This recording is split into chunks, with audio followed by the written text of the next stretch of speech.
अहमदाबाद में कोरोना के मामले तेजी से बढ़ रहे हैं। गुजरात में एक दिन में सामने आए 55 मामलों में अकेले अहमदाबाद के 50 केस हैं। ये सभी कोरोना पॉजिटिव केस अहमदाबाद के हॉटस्पॉट इलाकों के ही हैं, जहां तबलीगी जमात से लौटे लोगों की तादाद ज्यादा थी। लिहाजा प्रशासन ने इन हॉटस्पॉट को पूरी तरह सील कर दिया है। अहमदाबाद में चेजिंग द वायरस नाम की मुहिम चलाई गई है, जिसके तहत इलाके के 1 लाख लोगों की मेडिकल जांच हो रही है। जैसे जैसे केसेस हम पकड़ रहे हैं, तुरंत ही ये हम टेस्टिंग बहुत ही बड़े पैमाने पर कर रहे हैं। इस वजह से इन हॉटस्पॉट्स में केसेस निकल के आ रहे हैं और इन हॉटस्पॉट्स को पूरा सील किया गया है। और जैसे जैसे केसेस निकल रहे हैं, उनकी हम बिल्कुल इमीडिएट ट्रीटमेंट भी शुरू कर रहे हैं। बिहार के मुंगेर में प्रशासन को खुफिया विभाग से भेजी गई तबलीग में शामिल हुए लोगों की लिस्ट मिलने के बाद 4 लोगों को ढूंढ निकाला गया। स्वास्थ्य विभाग के कर्मचारियों ने चारों के सैंपल लेकर जांच के लिए भेज दिए हैं। 4 लोगों में 2 महिलाएं और 2 आदमी शामिल हैं, जिन्हें क्वारंटीन कर दिया गया है। तालीमी मरकज से जुड़े हुए व्यक्ति, इसके संबंध में पुलिस मुख्यालय से हम लोगों को सूची प्राप्त हुई है, जिसमें 4 व्यक्तियों का नाम है। इन सभी लोगों को लोकेट कर दिया गया है और इन सभी को क्वारंटीन करने के लिए बोला गया है। उनके सैंपल्स भी आज कलेक्ट हुए हैं, जिसको पटना भेजा जा रहा है जांच करने के लिए। और जांच के बाद किस प्रकार का नतीजा आता है, इस पर डिपेंड करता है कि आगे की कार्रवाई क्या होगी। इस वक्त की बड़ी खबर आपको बता दें, दिल्ली सरकार ने शहर के 5 और नए इलाकों को कोरोना हॉटस्पॉट घोषित किया है, जिससे दिल्ली में कोरोना हॉटस्पॉट की संख्या 20 से बढ़कर 25 हो गई है। जिन इलाकों को कोरोना हॉटस्पॉट घोषित किया गया है, उनमें बंगाली मार्केट, सदर बाजार जोन और निजामुद्दीन दरगाह शामिल है। इसके अलावा मोतीबाग का शास्त्री मार्केट, जेजे कैंप और पश्चिम बिहार के एक इलाके को कोरोना हॉटस्पॉट घोषित किया गया है। तो कोरोना हॉटस्पॉट की संख्या 20 से 25 पहुंच गई है। दिल्ली में 5 नए हॉटस्पॉट घोषित किए गए हैं, जिसमें निजामुद्दीन की दरगाह शामिल है। इसके अलावा सदर बाजार, बंगाली मार्केट भी शामिल है। और अब जो दिल्ली में हॉटस्पॉट की संख्या है वो 25 पहुंच चुकी है। कल तक ये संख्या 20 थी। 5 और नए कोरोना हॉटस्पॉट घोषित किए गए हैं। यहां पर कोरोना के मरीजों की संख्या ज्यादा थी। बिहार के दानापुर में लॉकडाउन का पालन करवाने के लिए पुलिस जुटी है, लेकिन लोग अब भी जरूरत के काम की वजह से घरों से बाहर आ रहे हैं। सब्जी मंडी में लोगों की भीड़ दिख रही है, लेकिन पुलिस लोगों को सोशल डिस्टेंसिंग का ध्यान रखने की सलाह दे रही है, जबकि लोगों से मास्क पहनने के लिए भी कहा जा रहा है। जो लोग सोशल डिस्टेंसिंग का पालन नहीं कर रहे हैं, उन्हें पुलिस की फटकार झेलनी पड़ रही है।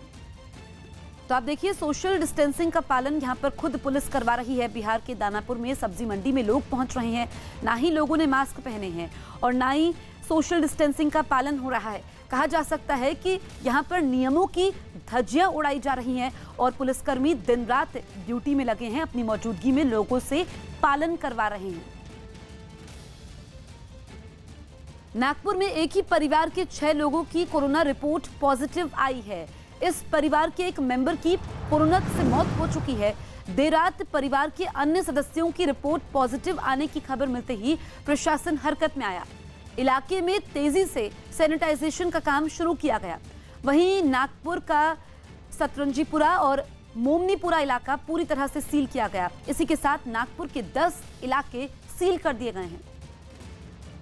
लॉकडाउन के इस दौर में जब लोग घरों में बोर हो रहे हैं, तो कुछ लोग मन बहलाने के नए नए तरीके ढूंढ रहे हैं। बिहार के छपरा में कुछ लोगों ने राष्ट्रीय स्तर का ऑनलाइन मुशायरा शुरू कर दिया है।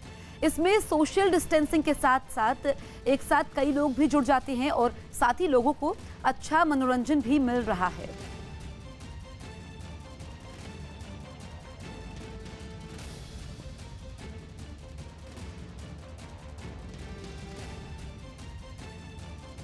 छत्तीसगढ़ के बालोद में लॉकडाउन के बीच जरूरतमंदों के लिए एक संस्था आगे आई है, जो लोगों तक खाना पहुंचा रही है।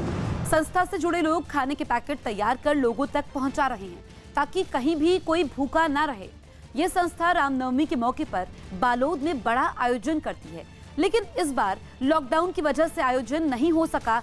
लिहाजा संस्था ने आयोजन के लिए तय राशि को लोगों की मदद करने के लिए इस्तेमाल करने का फैसला किया है। तो आप देखिए, ये जो संस्था है लोगों की मदद के लिए आगे आई है। बालोद में एक संस्था ने पहले खाना बनाया, उसके बाद लोगों को बांटने का काम भी शुरू किया गया है। जो ज़रूरतमंद लोग हैं और उन तक ये खाना पहुंचाया जा रहा है। बताया गया कि रामनवमी के लिए ये राशि रखी गई थी। अब इस राशि के जरिए लोगों की मदद की जा रही है जिनके पास 2 वक्त का खाना नहीं है। बिहार के बिक्रमगंज में एक स्कूल को क्वारंटीन सेंटर बनाकर दूसरे शहरों से आए लोगों को यहां क्वारंटीन किया गया था, लेकिन 2-3 दिन तक ठहरने के बाद ये लोग खुद यहां से चले गए। आरोप है कि क्वारंटीन सेंटर में इनके लिए कोई व्यवस्था नहीं थी, जिससे ये लोग अपने अपने घर लौट गए।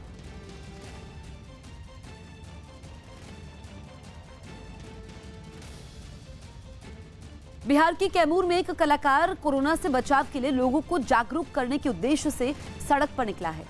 कलाकार ने कोरोना का भेष बनाकर रास्ते में मिलने वाले लोगों को लॉकडाउन का पालन करने की सलाह दी और कोरोना के बढ़ते खतरे से जुड़ी चेतावनी दी।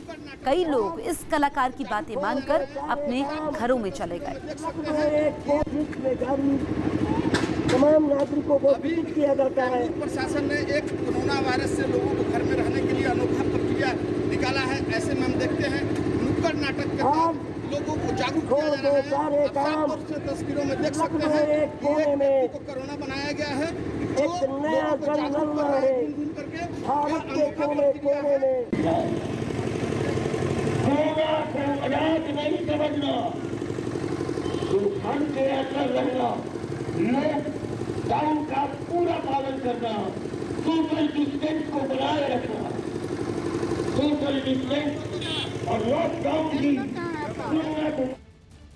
यूपी के अमरोहा में कोरोना के 5 नए मरीज सामने आए हैं, जिनमें से 4 तबलीगी जमात में शामिल हुए थे। एक इन लोगों के संपर्क में आने से कोरोना पॉजिटिव हो गया। सभी मरीजों को अलग अलग जगह पर क्वारंटीन किया गया था, लेकिन उनकी रिपोर्ट पॉजिटिव आने के बाद उन्हें मुरादाबाद में अस्पताल भेजा गया। नए मरीजों के सामने आने के बाद जिले में कुल मरीजों की संख्या 7 पहुंच गई है। एक साथ 5 लोगों के कोरोना पॉजिटिव पाए जाने की वजह से प्रशासन और स्वास्थ्य विभाग में हड़कंप मचा हुआ है। 5 केस जो हैं वो पॉजिटिव आए हैं। उससे पहले अब टोटल जो है 7 केस हो गए हमारे जनपद में। कल जो है 2 केसेस थे और आज 5 केस हैं। पंजाब कैबिनेट की अहम बैठक दोपहर 3 बजे वीडियो कॉन्फ्रेंसिंग के जरिए होगी। इस बैठक में पंजाब में लॉकडाउन और कर्फ्यू बढ़ाने पर चर्चा हो सकती है। माना जा रहा है कि पंजाब में कर्फ्यू और लॉकडाउन बढ़ाया जा सकता है। तो दोपहर 3 बजे ये बैठक होने वाली है और ये बैठक काफी अहम मानी जा रही है, क्योंकि देश भर में 14 अप्रैल तक लॉकडाउन है। ऐसे में जो वीडियो कॉन्फ्रेंसिंग के जरिए पंजाब कैबिनेट की बैठक होने वाली है, उसमें लॉकडाउन और कर्फ्यू बढ़ाने पर चर्चा हो सकती है। हरियाणा के गृह मंत्री अनिल विज ने मरकज से जुड़े तबलीगी जमात के लोगों के सामने आने पर उनके खिलाफ कार्रवाई का ऐलान किया है। अनिल विज ने ऐलान किया कि अल्टीमेटम के बाद अब मरकज से जुड़े लोगों के सामने आने पर उनके खिलाफ हत्या की कोशिश का मामला दर्ज किया जाएगा। हरियाणा में मरकज से लौटे जमातियों की संख्या 1500 के पार हो चुकी है। कोरोना के 133 मरीजों में 105 तबलीगी जमात के जुड़े हैं। जो भी सामने आएगा वो जेल जाएगा। 307 के हम उसके ऊपर मामला दर्ज करेंगे। हमने इनको काफ़ी समय दिया कि आप लोग सामने आ जाओ। कुछ आए भी हैं, 19 के करीब आए भी हैं, लेकिन अभी भी हमें अंदेशा है कि और छुपे हो सकते हैं। उत्तराखंड के कोटद्वार में दिल्ली की तबलीगी जमात में शामिल हुए 8 लोगों को क्वारंटीन किया गया है। हालांकि तबलीगी जमात के ये सभी लोग 24 फरवरी को दिल्ली से कोटद्वार लौट गए थे, लेकिन एहतियात के तौर पर इन्हें आयुर्वेदिक अस्पताल में बनाए गए क्वारंटीन सेंटर में भेजा गया, जहां इनका मेडिकल टेस्ट हो रहा है। प्रशासन ने उस क्वारंटीन सेंटर में कुल 49 लोगों को रखा, जिनकी रिपोर्ट आने का अभी इंतजार है। 22 फरवरी को ये पहुंचे दिल्ली मरकज में और 23 फरवरी को एक रात वहां रुक के वापस आ गए थे कोटद्वार। तो हमारे पास इनकी सूचना पहले आ गई थी, 2-3-4 दिन पहले आ गई थी सूचना। तो सूचना मिलने पर हमने इन लोगों को सबको हिदायत दी, तो ये अपने घरों में ही थे। उसके बाद हमने अपने उच्चाधिकारियों को इसकी रिपोर्ट भेजी कि इनका क्या किया जाए, क्योंकि 1-1.5 महीने से ज़्यादा इनको आए हुए हो ही गया है। तो केवल एहतियातन हम लोगों ने इनको क्वारंटाइन करवाया है। फिलहाल इन पर कोई लक्षण नहीं है। इजराइल के पीएम बेनियामिन नेतन्याहू ने पीएम नरेंद्र मोदी का शुक्रिया अदा किया है। पीएम बेनियामिन नेतन्याहू ने ट्वीट कर भारत से हाइड्रोक्सी क्लोरोक्वीन दवा इजराइल भेजे जाने पर पीएम मोदी को शुक्रिया कहा।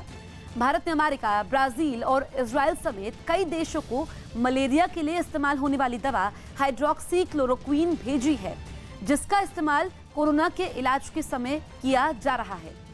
बेंयामिन नेतन्याहू ने ट्वीट कर कहा, हाइड्रोक्सी क्लोरोक्वीन दवा इजराइल भेजने के लिए मेरे प्रिय मित्र भारत के पीएम नरेंद्र मोदी का धन्यवाद। इजराइल के सभी नागरिकों ने धन्यवाद कहा है। दोनों देशों की दोस्ती बनी रहे। आगरा में कोरोना के 5 नए पॉजिटिव केस मिले हैं। ये सभी 5 तबलीगी जमात से जुड़े बताए गए हैं। 5 नए केस मिलने के बाद अब आगरा में कोरोना के मामलों की कुल संख्या 89 पहुंच गई है। तो अब आगरा में 5 नए केस सामने आए हैं और कोरोना के कुल 89 मामले सामने आ चुके हैं। 5 नए केस तबलीगी जमात से जुड़े हुए हैं। तो आगरा में अब ये चिंता की बात है, क्योंकि अभी तक कुल कोरोना पेशेंट्स की संख्या 89 है और 5 नए पेशेंट्स मिले हैं, जिसमें इन सभी 5 लोगों का संबंध तबलीगी जमात से है।